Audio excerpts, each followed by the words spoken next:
Oh, Sunday. Oh, Monday. Oh, Tuesday. Oh, Wednesday. Oh, Thursday. Oh, Friday. Saturday.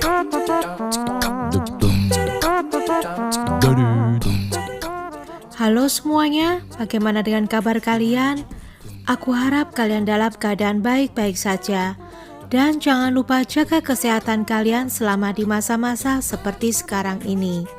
Nah, kali ini aku mau menceritakan sebuah kejadian yang seharusnya tidak perlu terjadi. Tapi sayangnya, penyesalan selalu datang terlambat. Memang ada apa sih sebenarnya? Yuk, daripada kelamaan, kita langsung mulai saja ya.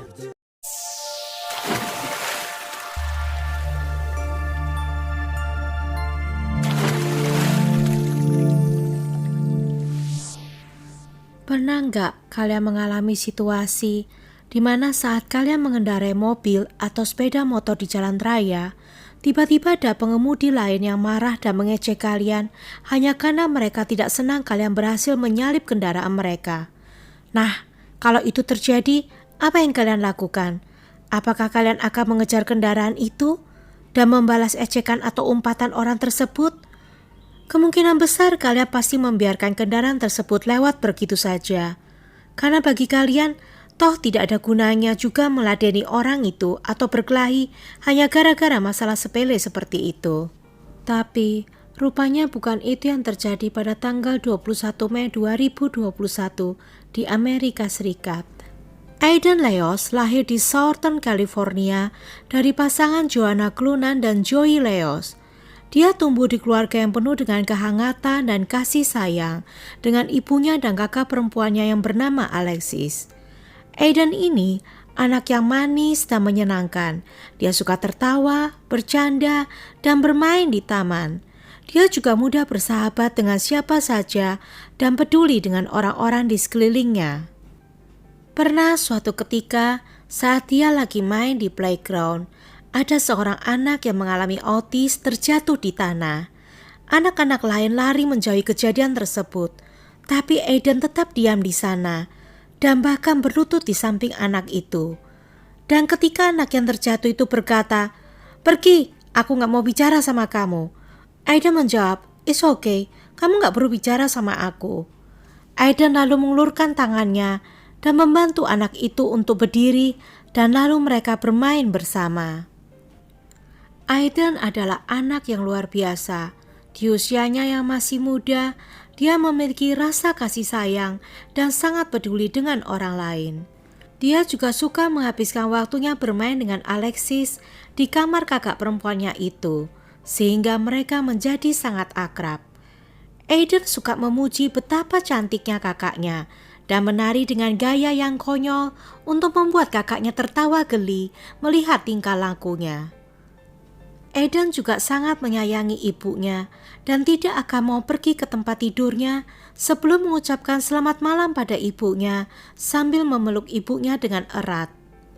Semua berjalan seperti biasa sampai pada tanggal 21 Mei 2021 di pagi hari. Saat itu Joanna Clunan mengantar Aiden Leos ke sekolahnya dengan menggunakan mobil Chevrolet. Aiden saat itu duduk di bagian belakang mobil. Mereka menuju ke utara melewati jalan 55 freeway di Orange County. Yang terjadi kemudian, dalam perjalanan menuju sekolah Aiden, mobil yang dikendarai oleh Joanna tiba-tiba disalip oleh mobil Volkswagen berwarna putih. Joanna merasa marah pada pengemudi mobil tersebut.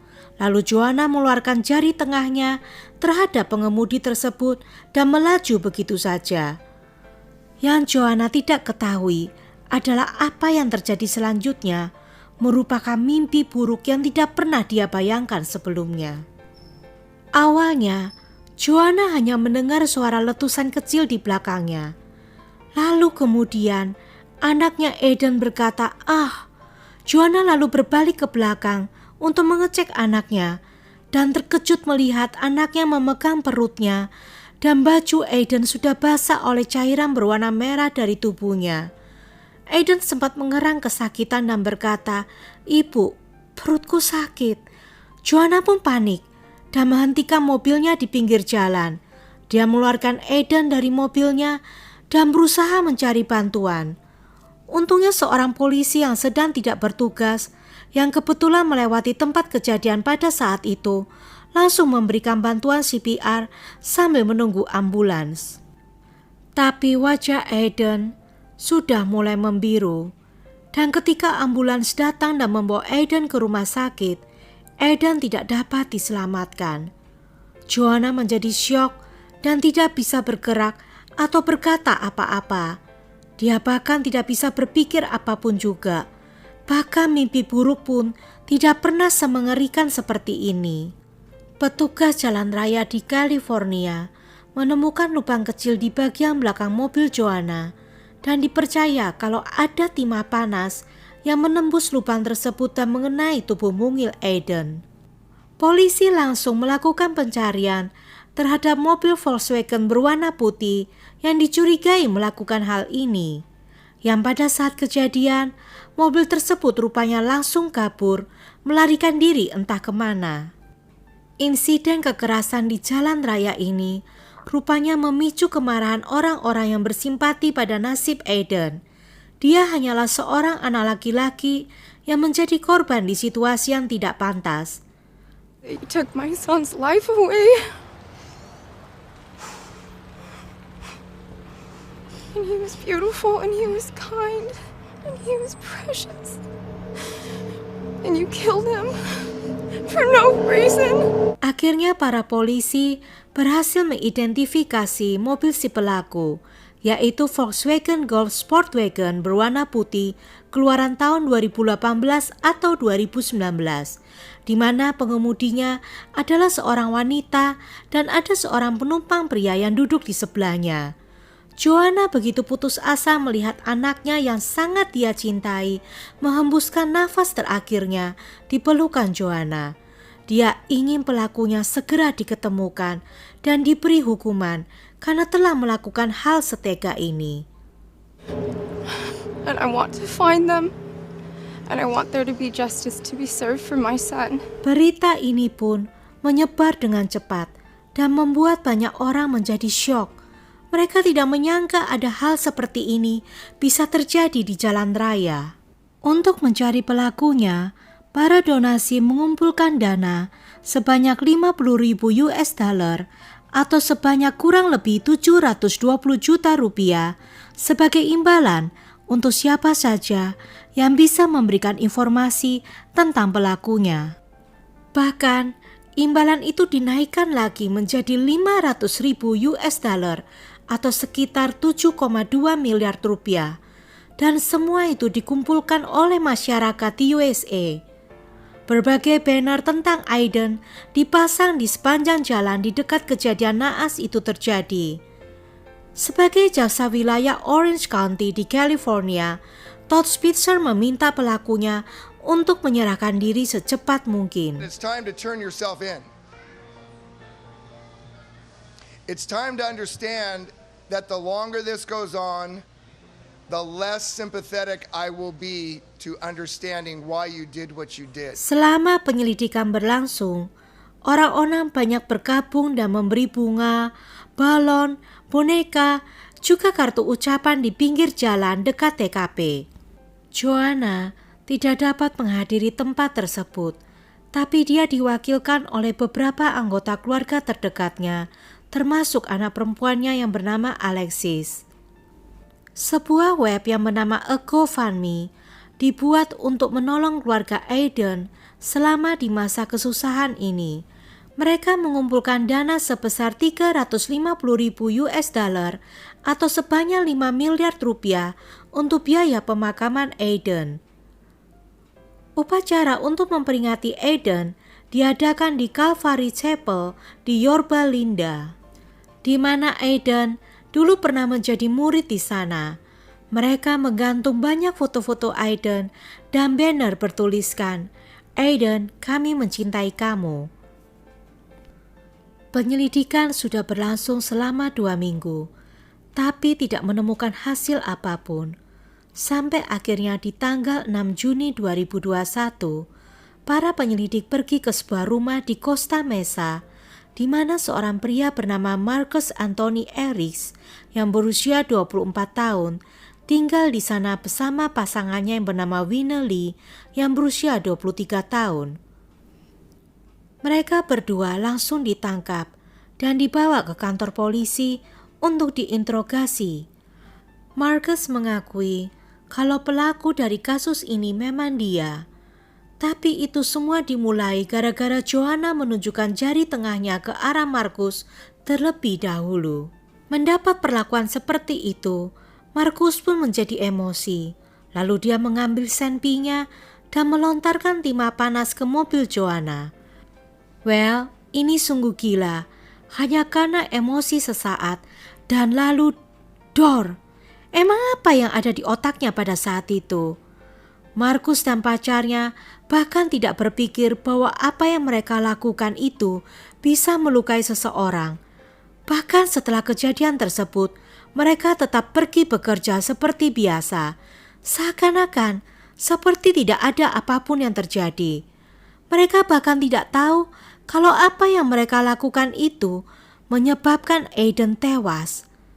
Sampai 1 minggu setelah kejadian tersebut, Marcus mengulangi lagi perbuatannya. Ketika itu, ada seorang pengemudi dengan mobil Tesla berwarna biru yang melakukan sesuatu yang membuat Marcus merasa kesal. Jadi Marcus lalu mengambil senpinya dan mengarahkan ke pria tersebut. Untungnya pria tersebut tidak apa-apa, karena dia langsung menelepon polisi dan menepikan mobilnya. Marcus ini benar-benar gila dan dia sangat terobsesi dengan senpi, di mana kalau orang yang sudah gila dan terobsesi dengan hal-hal yang mengerikan, maka ini merupakan kombinasi yang sangat berbahaya. Bahkan di Instagramnya, dia juga sering memposting tentang kegiatannya bermain senpi. Lalu pada tanggal 28 Mei 2021, seorang teman kerja Marcus datang pada Marcus dan bilang, "Hey, mobilmu kok mirip ya seperti yang dicari-cari oleh polisi?" Marcus lalu bilang, "Aku gak ngerti maksudmu apa." Lalu setelah itu, Marcus langsung mengecek internet dan menemukan berita tentang Aiden. Di saat itu juga, dia sadar kalau dialah yang bertanggung jawab atas kejadian tersebut. Tapi dia berusaha mencari cara bagaimana agar dirinya tidak ditangkap oleh polisi. Usaha pertama yang Marcus lakukan adalah menelpon pacarnya Winnie dan berkata kalau mereka harus menyembunyikan mobil mereka dan berangkat ke kantor dengan menggunakan truk milik Marcus. Marcus lalu mencukur jenggotnya dan memanjangkan rambutnya. Dia juga memakai ikat rambut kemanapun dia pergi. Pasangan ini bahkan berencana untuk melamar pekerjaan di luar California. Tapi sepandai-pandainya tupai melompat, akhirnya jatuh juga. Polisi berhasil menemukan mereka dan menangkap mereka berdua. Marcus didakwa dengan pembunuhan dan tuduhan kejahatan menggunakan senpi di kendaraan yang dia kendarai. Selama persidangan, jasa penuntut mengatakan bahwa Marcus merupakan pria yang berbahaya bagi masyarakat karena Marcus telah menunjukkan kalau dirinya tidak dapat mengontrol emosinya dan akan menjadi ekstrim apabila dia marah. Konyolnya, Marcus mengatakan kalau dia tidak bersalah atas tuduhan tersebut. Hingga saat ini, dia masih ditahan tanpa jaminan untuk menunggu persidangan berikutnya. Jika dia terbukti bersalah, dia akan mendapatkan hukuman 40 tahun penjara. Dan untuk pacarnya yang bernama Winnie Lee, dia didakwa membantu Marcus dalam menyembunyikan barang bukti dan melakukan pelanggaran dengan memiliki senpi yang disembunyikan di dalam kendaraannya. Jasa berpendapat bahwa Winnie juga berbahaya bagi publik karena dia tahu bahwa Marcus memiliki senpi yang dimuat di kendaraannya dan tidak pernah menepi untuk memeriksa Joanna setelah Markus melakukan penembakan tersebut. Wina bahkan juga tidak berusaha untuk menelpon polisi atau mencari tahu tentang apa yang terjadi setelah pacarnya Markus melakukan hal itu. Karena hal ini, apabila Wina terbukti bersalah, dia akan dikenakan hukuman penjara selama 4 tahun. Dan untuk sementara ini, Wina dibebaskan dengan jaminan dan syarat-syarat yang harus dia setujui, yaitu mengenakan alat GPS monitor kemanapun dia pergi dan tidak boleh mengontak Markus sama sekali. Cerita ini memilukan sekaligus membuatku marah karena seorang anak harus kehilangan nyawanya untuk sesuatu yang konyol. Jadi ya guys, hanya gara-gara hal yang sepele, seseorang bersedia mengeluarkan senpi dan melukai orang lain. Gila gak sih? Kok bisa ada orang yang kepikiran untuk melakukan ini? Aku harap Aidan mendapatkan keadilan dan pelakunya bisa dipenjara seumur hidup. Kini Aidan sudah dimakamkan. Upacara penguburannya dilakukan dengan sederhana yang hanya dihadiri oleh keluarga dan kerabat terdekat saja. Joanna berkata bahwa Aidan sangat suka melihat orang-orang bahagia. Pada ulang tahunnya yang ke-6, saat dia meniup lilin ulang tahunnya, Aidan berkata, "Aku hanya berharap agar semua orang bahagia." Oke, rest in peace Aidan. Semoga keluarga yang ditinggalkan diberi kekuatan dan ketabahan menghadapi hal ini. Well, bagaimana menurut pendapat kalian tentang kasus ini? Apakah Markus pantas mendapatkan hukuman selama itu? Seperti biasa, aku tidak sabar menanti jawaban kalian di kolom komen. By the way, jangan lupa klik tombol like sebanyak-banyaknya dan share kisah ini ke teman-teman kalian yang juga suka cerita true crime. Well, sampai ketemu di lain cerita. Bye! I miss him. And the person who did this can't get away with it.